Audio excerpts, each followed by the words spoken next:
Hlavný cieľ veľkej väčšiny ľudí, ktorí investujú do jednotlivých akcií, je prekonať svojou návratnosťou index S&P 500. Je to jednoducho z toho dôvodu, že ak neprekonáte index, tak nie je vôbec dôvod na to, aby ste strácali čas a riskovali peniaze investovaním do jednotlivých spoločností. Index S&P 500 a celkovo ETF fondy sú za mňa skvelá dlhodobá investícia a úplne rozumiem každému, kto nechce strácať čas sledovaním finančných trhov, ale všetky peniaze dáva práve do ETF fondov. Každopádne, ak sa rozhodnete ísť cestou aktívneho investovania, ako som sa vybral aj ja, tak je veľmi dôležité, aby ste si vyhodnocovali úspešnosť svojich investícií. Veľa ľudí, ak si nevyhodnocuje svoje investície, tak môže žiť v mylnej predstave, že majú perfektne zostavené portfólio, ktoré napríklad za posledné 3 roky zarobilo 20%, avšak keď si to porovnáme s indexom S&P 500, ktoré za ten čas spravilo 40%, tak zistíme, že to až tak perfektne zostavené portfólio nebolo a vo finále teda investovali rizikovejšie,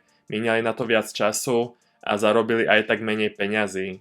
Ak mám povedať za seba, tak ja osobne si sledujem a vyhodnocujem každú investíciu v tabuľke, ktorú som si sám spravil. Konkrétne to robím takým spôsobom, že si každú moju investíciu vždy poznačím do tabuľky, následne si poznačím, aká je aktuálne hodnota indexu S&P 500 v daný moment, keď som nakupoval, a tabuľka mi automaticky trackuje všetky moje investície a taktiež mi porovnáva, že ako sa im darí oproti tomu, ak by som v ten istý moment investoval také isté peniaze do indexu S&P 500. Keď sa teda pozrieme, že ako sa mi darí po 3 rokoch investovania do jednotlivých akciových titulov, tak moje portfólio zložené z jednotlivých akcií má aktuálne hodnotu vrátane ziskov $18,000.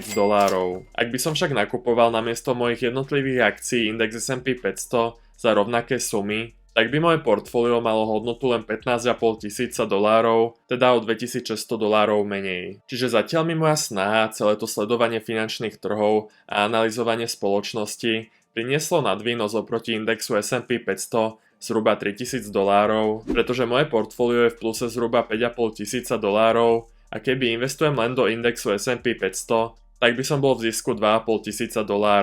Čiže som na tom lepšie viac ako dvojnásobne a dá sa teda povedať, že moje investičné portfólio je úspešné v porovnaní s indexom S&P 500. Nebolo to tak ale vždy, pretože keď sa pozrieme na graf, ako sa to vyvíjalo, tak v roku 2022, keď boli prepady a kedy sa moje portfólio, ktoré je zložené hlavne z technologických akcií, prepadlo, tak som zaostával za indexom. Situácia sa však minulý rok otočila a už je to moje portfólio, ktoré je na tom zatiaľ výrazne lepšie ako index S&P 500 a moja lepšia výkonnosť pokračuje aj v tomto roku, kedy moje portfólio narástlo zatiaľ o 19%, pričom index S&P 500 je hore len o 8%.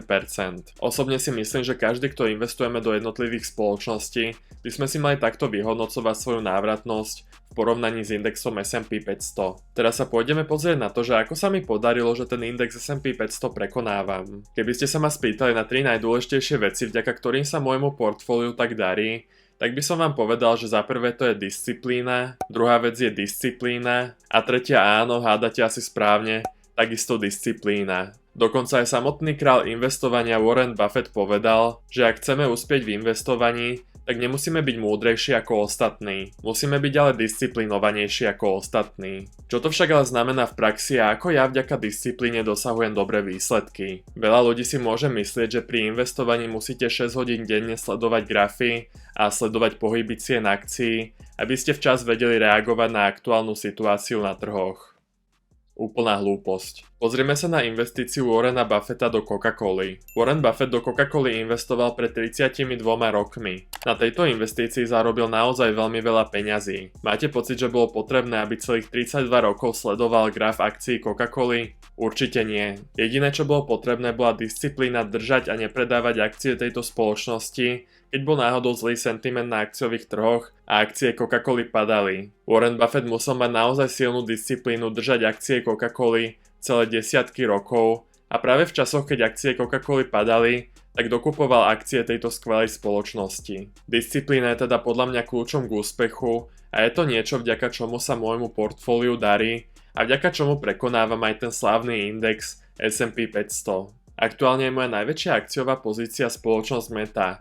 Túto spoločnosť som začal nakupovať v roku 2021 a čo som teda spravil pred 3 rokmi bolo to, že som si zanalyzoval tento biznis, zistil som, že funguje dobre, že má veľkú konkurenčnú výhodu a že sa mi hodí do môjho portfólia a a momentálne som na nej v zisku 130%.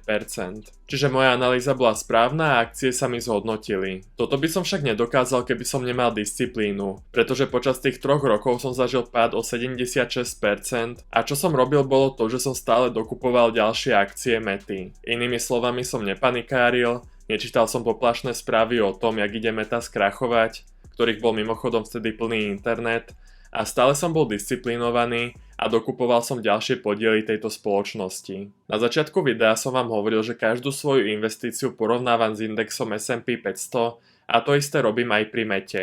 Môžeme sa teda na to porovnanie spolu pozrieť a ak by som namiesto investícií do Mety nakupoval v tom istom čase a za takú istú sumu index S&P 500, tak namiesto zisku $1850, čo mám aktuálne na Mete, by som mal zisk o $1520 menej, čiže bol by tam zisk len zhruba $300. Tieto zisky by som však nemal, keby som nebol disciplinovaný, pretože naozaj veľa ľudí práve v tom čase, keď akcie Mety padali, tak ich predávali, namiesto toho, aby ich nakupovali. Ja osobne si rozhodne nemyslím, že by som bol nejaký génius. V skutočnosti je milióny ľudí, ktorí vedia lepšie zanalyzovať spoločnosť ako ja. Avšak čo je podľa mňa moja silná stránka, je moja investičná disciplína. Som si istý, že ak budeme investovať 20 alebo 30 rokov, tak zažijeme veľmi veľa takých prepadov, ako som zažil ja na Mete. A môžeme byť skvelí investori, môžeme spraviť tú najlepšiu analýzu, avšak som si istý, že bez toho, aby sme mali disciplínu držať a dokupovať tie podhodnotené spoločnosti, tak nedokážeme mať dobrú návratnosť a už vôbec nedokážeme prekonať index S&P 500. Disciplína je teda veľmi dôležitá vec pri investovaní, avšak nie je to jediná dôležitá vec. Musíte sa tiež naučiť, ako analyzovať spoločnosti a ako si manažovať riziká. Preto by som vám určite odporúčal aspoň časť portfólia vsádzať v úvodzovkách na istotu a to sú ETF-ka. Sám mám asi 40% portfólia práve v ETF fondoch. Ak ste začiatočník v investovaní a chcete sa naučiť všetko dôležité ohľadom finančných trhov, aby ste dokázali mať dobrú výkonnosť so svojím portfóliom, tak odporúčam vám kurz investovania na našom Fidem Patreone. A ak by ste ma chceli podporiť, môžete mi dať like na toto video, budem vám za to vďačný a vidíme sa na budúce pri ďalšom investičnom videu. Majte sa.